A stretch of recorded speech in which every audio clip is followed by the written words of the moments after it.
¿no? Está claro. Así es. Sí, Claro. pues yo ya pasando a la batalla de Kiev, ya digo que vamos a intentar ser breves en este primer apartado para centrarnos en Moscú, Muy pero bien. centrándonos en lo que es la batalla de Kiev, no sé qué consideración haces en cuanto a si fue el punto de inflexión o no de la Operación Barbarroja Kiev, porque por un lado es innegable que cumple el objetivo de derrotar al Ejército Rojo, porque fue la mayor victoria militar de la campaña, embolsando a más de 500.000 de tropas soviéticas, pero por otro lado no consiguió el objetivo político, o se desvió, mejor dicho, de su objetivo político para derrocar a la Unión Soviética, que era Moscú. Entonces no sé qué valoración hace sobre este asunto.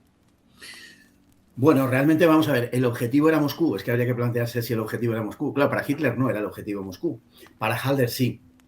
Halder intenta engañar a Hitler y decirle que hay que ir hacia Moscú y que no solamente está pensando en Moscú, sino le plantea, digamos, un escenario que a Hitler, pues lógicamente, le debería haber despertado una enorme ambición, ¿no? Que es Gorky, nada menos, llegar a 500 kilómetros prácticamente al este de Moscú. Pero, y además ir hacia el Cáucaso. Después de la conquista de Moscú, caer sobre el Cáucaso. Claro, petróleo, tal, bueno.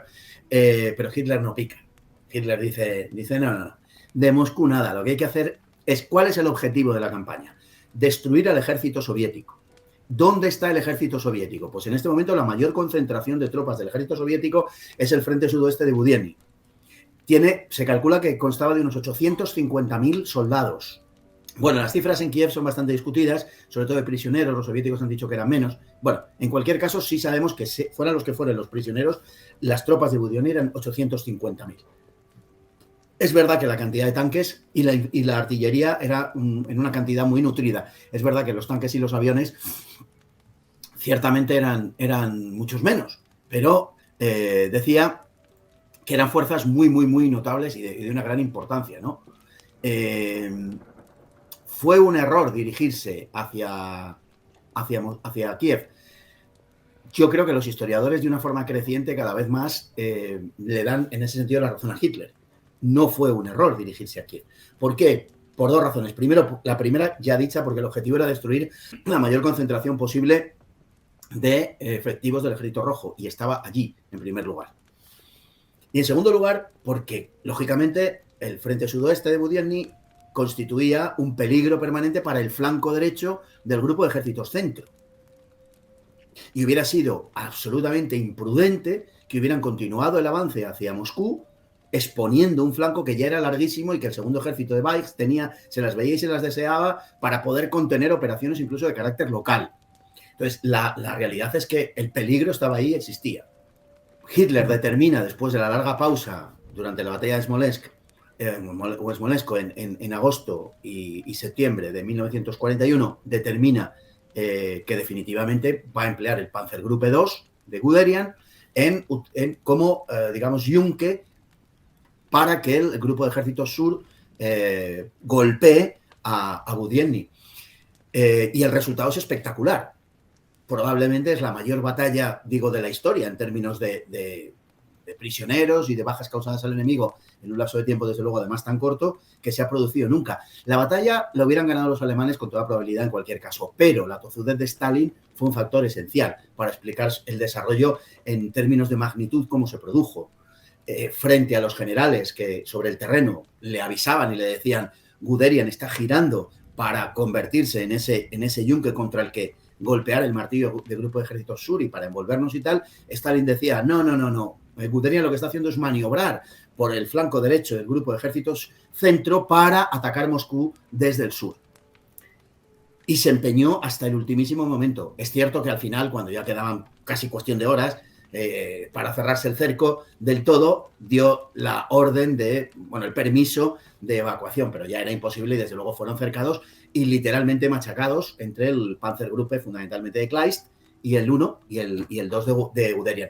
Creo que por razón de la magnitud de la victoria, creo que por razón de que abría el camino hacia el Cáucaso, ya le voy a decir al respecto algo que creo que es importante al respecto de eso, y creo que por razón de que protegía el flanco de avance hacia Moscú, creo que por esas razones era importantísima la batalla de Kiev. Pero es que además hay dos razones más. Una, primera, cuando se produce el triunfo en Kiev en la segunda mitad de septiembre, Hitler ya tiene claro que va a haber campaña en 1942.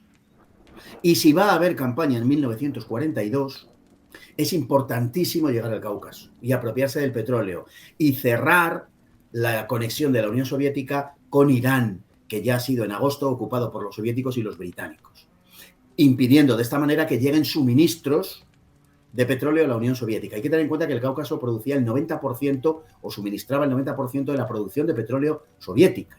Si además a eso le quitamos que era la zona por la que llegaba, como digo, a través del Mar Caspio de Irán, llegaban los suministros de los aliados y llegarían durante buena parte de la guerra, pues tenemos la importancia de eso. Es un factor que no se suele citar y que no se suele tener en cuenta, pues que Hitler ya en ese momento está pensando en la campaña de 1942, ya sabe que no va a terminar Barbarroja en 1941, no se va a culminar con el éxito del derrumbe del Estado soviético y la aniquilación del Ejército Rojo. También por eso toma esa decisión. Y luego hay otra cuestión que también tiene una importancia capital, en mi opinión, y que tiene mucho que ver con cómo los alemanes malgastaron los esfuerzos en esta campaña, en las peleas entre Locke y Hitler, y fundamentalmente entre Locke, arrastrado básicamente por Halder, y Hitler, y muchos de los generales que sí estaban de acuerdo con Hitler. Y es la importancia de Moscú. En general, tendemos a pensar que si los alemanes hubieran entrado en Moscú, habría acabado la guerra, habrían ganado. Es decir, tomar Moscú equivale a vencer. Y no hay tal cosa. Es decir, si los alemanes hubieran tomado Moscú, hubieran conseguido una gran victoria, no cabe ninguna duda, de una gran resonancia internacional, por supuesto, hubieran liquidado un centro de comunicaciones decisivo, esencial en la Unión Soviética, un centro de producción armamentística, por supuesto, de decisión política, la ciudad más grande de la Unión Soviética, qué duda cabe, todo eso es verdad. Pero la guerra, con toda seguridad, no hubiera terminado, ni muchísimo menos, porque la guerra no dependía de eso. Hubiera sido un golpe, como digo, muy fuerte, pero no hubiera dependido de eso. ¿Los alemanes hubieran podido refugiarse en Moscú durante el invierno? Es dudoso. La mitad del Moscú de entonces estaba construido todavía de madera. Todo eso hubiera ardido, por supuesto, y hubieran tenido lugar voladuras de las casas y, por supuesto, de todos los edificios principales, pero además probablemente de las viviendas de la población moscovita. Los soviéticos, con toda probabilidad, seguro que lo hubieran volado como habían hecho en otras ciudades.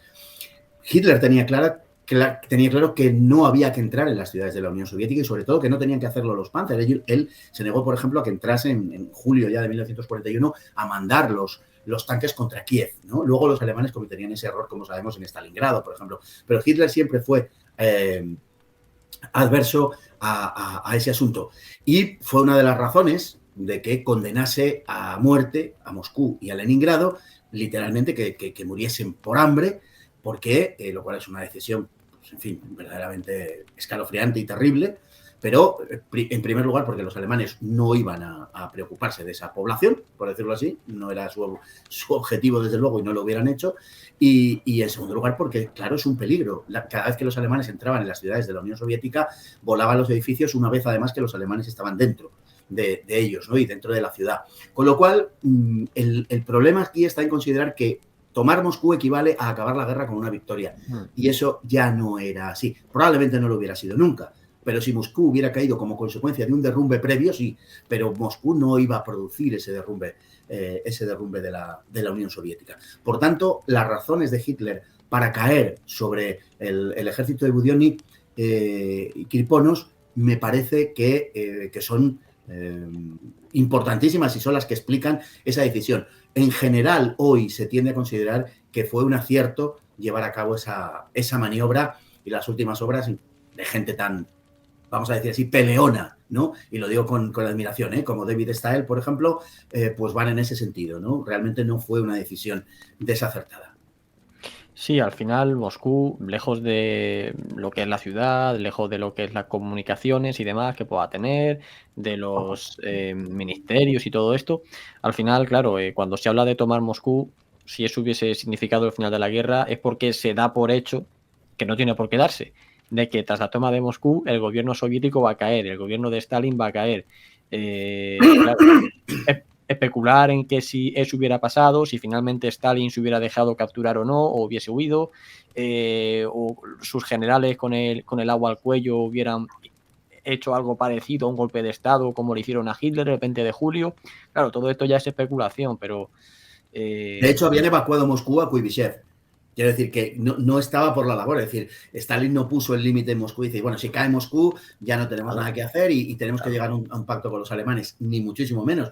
Iban a seguir peleando exactamente igual y de hecho ya había habido una evacuación de la industria a los Urales. Quiero decir con esto que evacúa la industria a los Urales, la capital a Kuibyshev, es decir, nada induce a pensar que la caída de Moscú, todo lo contrario, hubiera representado una cesión por parte de Stalin, ni muchísimo menos. Claro, claro.